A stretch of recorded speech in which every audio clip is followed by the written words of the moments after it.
Mahendra હોલિડેઝના MD અને CEO આપણી સાથે હવે આ कन्वर्सेशन में ज्वाइन कर रहा है कविंदर सिंह।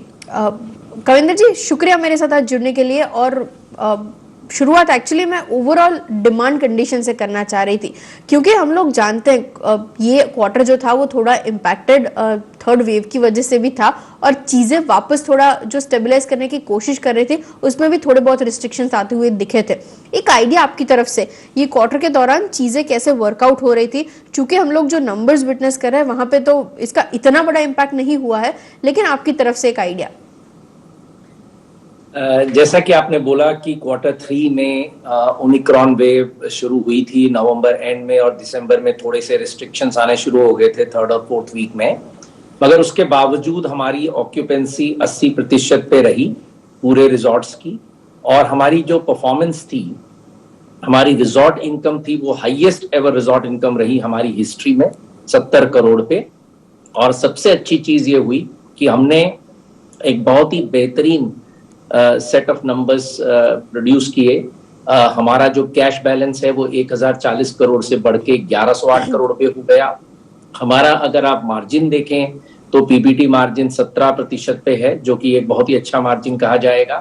और अगर आप प्री पैंडेमिक लेवल से जाके हमको कंपेयर करेंगे तो हमारा 260 बेसिस पॉइंट्स मार्जिन इंप्रूव हुआ है। इसका मतलब हमने जो पैंडेमिक में कॉस्ट सेविंग करी थी वो कंटिन्यू हो रही है। और तो और हमारा कंसोलिडेटेड लेवल पे भी अगर आप देखेंगे तो हमारा 3 महीने का अगर क्वार्टर 3 टू क्वार्टर 3 देखें तो हमारा जो पीबीटी है वो 3 गुना हो गया, 7 करोड़ से करीब करीब 20 करोड़ हो गया। और अगर आप 9 महीने के बेसिस पे देखेंगे तो 6 गुना हो गया, करीब करीब 78 करोड़ वर्सेस 13 करोड़।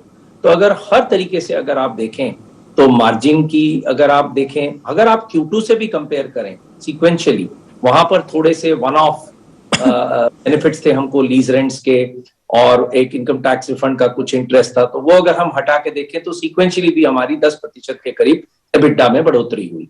तो ओवरऑल ये बहुत ही बेहतरीन क्वार्टर रहा हमारे लिए ऑपरेशनली और फाइनेंशियली, और कैश भी बढ़ा, प्रॉफिट्स भी बढ़े हैं। और अभी जनवरी में जरूर ओमिक्रॉन का थोड़ा सा प्रकोप दिखा है, क्योंकि जनवरी में रियली काफी ज्यादा रिस्ट्रिक्शंस आए हैं। मगर अब अगर हम देखें तो लास्ट वीक ऑफ जनवरी से वो भी कम होता हुआ दिख रहा है।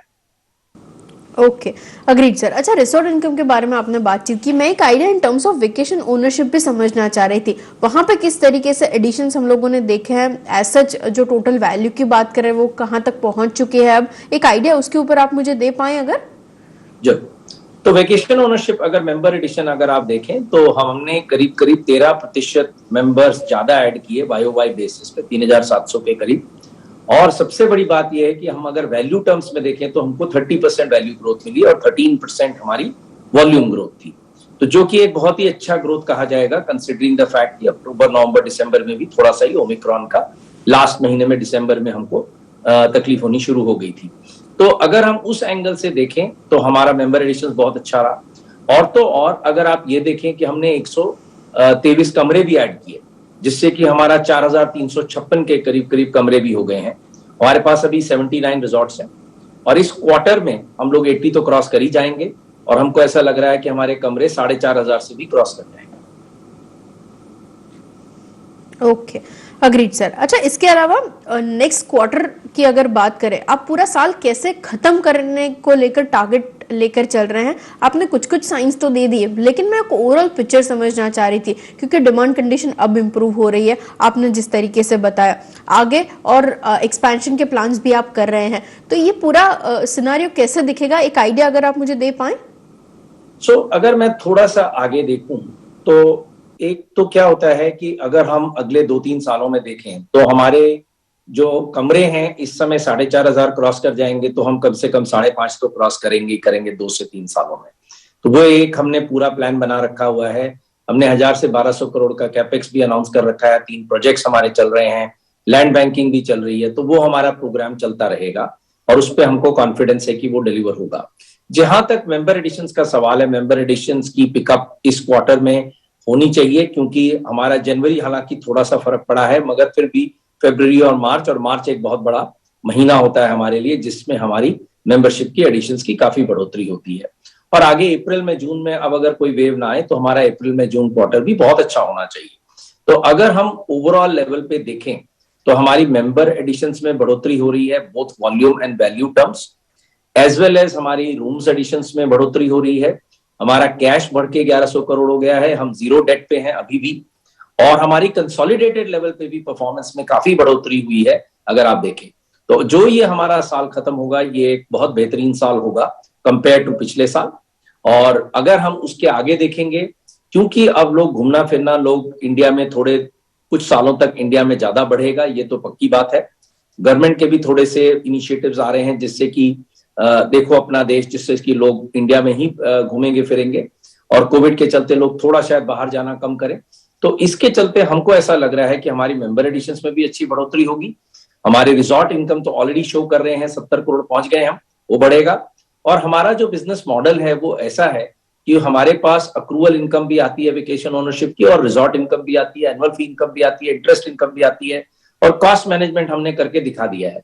तो अब हमको ऐसा लग रहा है कि हमारा मार्जिन एक्सपेंशन भी होगा, रेवेन्यू ग्रोथ भी होगी। जैसा आपने देखा 16% के करीब रेवेन्यू ग्रोथ रही, और कंसोलिडेटेड लेवल पे भी 13.5% का रेवेन्यू ग्रोथ रही। और हमारा जो हॉलिडे क्लब रिजॉर्ट्स का बिजनेस है, उसमें भी वहां पर अब सारे रिस्ट्रिक्शंस खत्म हो रहे हैं, तो फेब मार्च में वहां पर भी एक बढ़ोतरी होने की अच्छी उम्मीद है, और आगे भी चल के वो लोग अच्छा परफॉर्मेंस देंगे। तो ओवरऑल लेवल पे मैं पॉजिटिव देख रहा हूं अपना आउटलुक। Okay, agreed sir. एक या दो चीजें मुझे और समझनी थी in terms of average realisations पर मेंबर, कितने वर्कआउट कर रहे हैं हम लोग, और यूरोपियन बिजनेस, क्योंकि वहां पे सबसे ज्यादा इफेक्ट ये नए वेरिएंट का हुआ था, जहां तक मैं ठीक समझ रही हूँ, वो कैसे रिकवर कर रहा है, इसके ऊपर आप अगर मुझे कमेंट दे पाए। तो एवरेज यूनिट रियलाइजेशन करीब करीब 3 लाख रुपए है, ऑलमोस्ट प्री कोविड लेवल तक पहुंच गया है। और जहां तक यूरोपियन ऑपरेशंस का सवाल है, उनके यहाँ पे इफेक्ट शुरू हो गया था नवंबर से। उनके यहाँ पे नवंबर दिसंबर में इफेक्ट रहा, जनवरी में भी रहा। उन्होंने काफी रिस्ट्रिक्शंस भी लगाए थे, तो उसकी वजह से हमारे एक दो रिजॉर्ट्स को बंद भी हमको थोड़ा सा करना पड़ा मिड जनवरी में। अब वो फिर फर्स्ट फोर्टनाइट में और फरवरी में खुल रहे हैं, और वहां पर विंटर स्कीइंग सीजन जो होता है वो बहुत बढ़िया सीजन होता है, वो मिड फरवरी से शुरू होता है। उसके लिए वो लोग सारी तैयारी कर रहे हैं, और रिस्ट्रिक्शंस भी कम हो रहे हैं, क्योंकि वहां पर भी वेव अब खत्म हो रही है। तो हमको ऐसा लग रहा है कि फरवरी मिड से उनके यहाँ भी काफी परफॉर्मेंस इंप्रूव होनी चाहिए, क्योंकि वो एक विंटर का एक बहुत बड़ा सीजन है। वहां पर नॉर्दर्न लाइट्स है, रेडियर सफारीज है, जो वहां पर दुनिया भर के पर्यटक लोग पहुंचते हैं, और उससे बहुत मुनाफा होता है। हमारा क्वार्टर 4 ऑलवेज सबसे बढ़िया क्वार्टर होता है। हालांकि इस बार हमको जनवरी में थोड़ा सा वो बेनिफिट नहीं मिला है, क्योंकि ओमिक्रॉन वेव की वजह से, मगर फरवरी मार्च अच्छा होना चाहिए। Okay, agreed sir. अच्छा, लास्टली मुझे आपसे एक या दो चीजें और समझनी थी इन टर्म्स ऑफ जो भी बजट आते हुए हम लोगों ने देखा है, उसके ऊपर आपकी कमेंट्स क्या थी, और साथ ही क्योंकि पिछली बार हम लोग बातचीत कर रहे थे, मैंने डीमर्जर को लेकर भी एक पॉइंट तो बात की थी आपसे कि आप हॉलिडे क्लब रिसोर्ट के ऊपर और MHRIL को डीमर्ज करने के बारे में सोच रहे हैं क्या, एक आइडिया इसके ऊपर अगर आपने कुछ सोचा है तो ये दो चीजें अगर आप मुझे दर्शकों के लिए बता पाएं। तो देखिए, मैं पहला वाला क्वेश्चन जो है उस पर आंसर पहले करता हूं कि जैसे आपने बोला बजट की, जहां तो बजट में ये बात तो जरूर है कि MSMEs के लिए जो ECLGS स्कीम जो है, एक्सटेंडेड क्रेडिट गारंटी स्कीम जो एक्सटेंड की गई है, वो एक पॉजिटिव है, जो कि उन्होंने 50,000 करोड़ से बढ़ा के अभी 5 लाख करोड़ की, जिसकी जो लोग स्मॉल एंड मीडियम एंटरप्राइजेस हैं टूरिज्म में, उनको एक्सटेंडेड क्रेडिट गारंटी मिलेगी, जो कि एक बहुत अच्छा स्टेप है। ये पासपोर्ट में जो चिप वाला बात हुई है वो भी बहुत अच्छा है।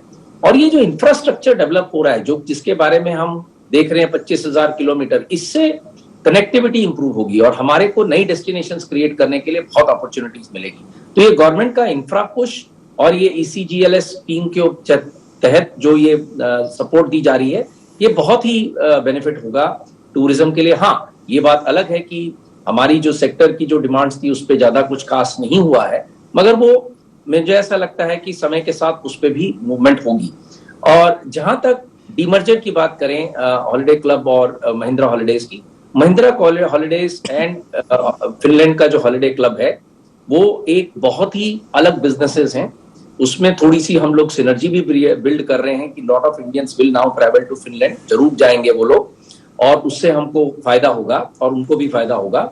मगर एक चीज बहुत क्लियर है, वो बिजनेस प्रॉफिटेबल बिजनेस है, वो नंबर 1 बिजनेस है यूरोप का, और उनसे हमको प्रॉफिट में बढ़ोतरी ही होगी आगे चल के, ये मैं जरूर कहना चाहूंगा। अगला साल अगर ये हमको ये ओमिक्रॉन और ये सब कोविड का नहीं रहा तो हमको बहुत इसका बेनिफिट होने वाला है, जो हमने ये फिनलैंड में एक्विजिशन 3-4 साल पहले किया था। ओके, बिल्कुल। बहुत बहुत शुक्रिया कविंदर जी मेरे साथ जुड़ने के लिए और ये कंप्लीट डिटेल्स और एनालिसिस हमारे दर्शकों के साथ शेयर करने के लिए।